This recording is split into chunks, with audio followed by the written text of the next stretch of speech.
दो चार चीज़ें याद रखिएगा। मोबाइल फ़ोन्स या सिम आजकल लोग ले रहे हैं और बहुत सारी चीज़ें जो आप सब जानते हैं ईएमआई पे या फिर किस्तों पे मिलती हैं, लेकिन इस दरमियान एक मुसीबत आ रही है तकनीकी एतबार से, जो कल बहुत सारे लोगों के लिए मुसीबत ना बने, अल्लाह ना करे।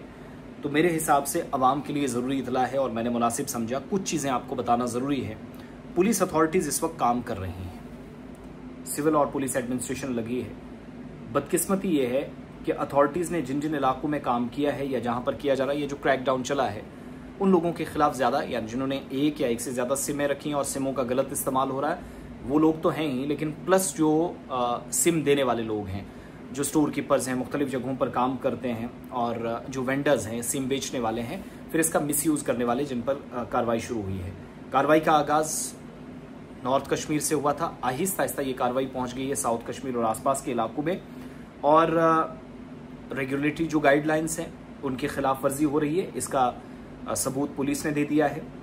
पुलिस तर्जुमान के मुताबिक KYC का जो निज़ाम है, नो योर कस्टमर, इससे तमाम लोग गुजरें। डॉक्यूमेंटेशन का प्रोसेस ज़रूरी है, डिपार्टमेंट ऑफ टेलीकम्युनिकेशन का, यानी जो आपके दस्तावेजात हैं वो होना ज़रूरी हैं।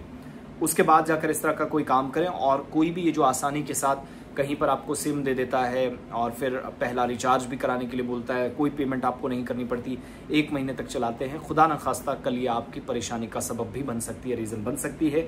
सिम कार्ड्स प्रॉपर वेरिफिकेशन के थ्रू ही ले, और मोबाइल्स भी जो लोग सेकेंड हैंड लेते हैं वो इसी तरीके से, क्योंकि ज़्यादातर ये सिलसिला मार्केट्स में चला है।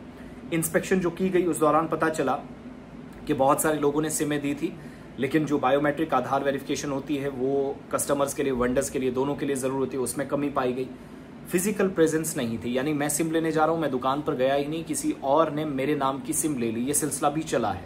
बहुत सारे लोग घरों में बैठकर इस गलत फहमी में हैं कि मेरे नाम की सिम मेरे पास ही है, तो कोई और इस्तेमाल नहीं कर सकता। एक वो, प्लस प्री एक्टिवेशन जो सिम्स की हो रही है उस पर फोकस कि ये मना किया गया है, एक तो वो।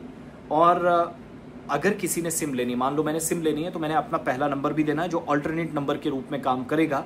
कल को जाकर मुझे कोई मुसीबत आती है तो मुझे पुलिस या अथॉरिटीज़ या कानून नाफिज करने वाले इदारे उस अल्टरनेट नंबर पर कांटेक्ट करेंगे। इसके अलावा CCTV कैमरे इन आउटलेट्स पर नहीं लगे थे बहुत सारी जगहों पर, और इलेक्ट्रॉनिक बिलिंग्स भी नहीं है।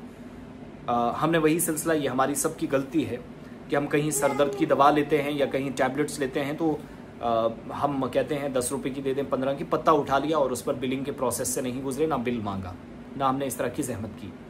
यह सिलसिला मोबाइल वालों ने भी चलाया, और पुलिस ने इस सिलसिले में लोगों को सख्त अवेयर रहने के लिए सिम कार्ड का इस्तेमाल करने, आपका नंबर कोई दूसरा तो नहीं चला रहा है, हम इस गलत फहमी कि मेरा जो नंबर है उसी नाम का, उसी नंबर का कोई दूसरा नहीं चल रहा है, तो चल रहे हैं, ये बात पुलिस कंफर्म कर रही है। शहरियों की हिफाजत के लिए ज़रूरी है।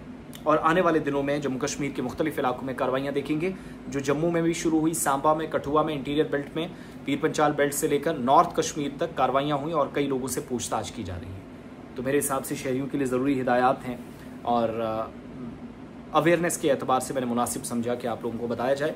अपने अपने नंबर्स की जांच पड़ताल साथ साथ करते रहें और कोई मिसयूज़ ना करे आपके नंबर्स को, आपके नाम को, आपके डॉक्यूमेंटेशन प्रोसेस को, ये साथ साथ पता ज़रूर लगाते रहें। KYC ज़रूरी करवाएं, जिस प्रोसेस से, और जो वेरिफिकेशन आधार कार्ड की दोनों की होती है। वेंडर्स या जो सिम बेचने वाले हैं उनकी पुलिस देखिए, आप अपना काम पूरा कर लीजिएगा और किसी वैलिड व्यक्ति से ले, राह चलते सिम ना खरीदें, जो बाद में जाकर आपकी गिरफ्तारी, आपके केस का सबब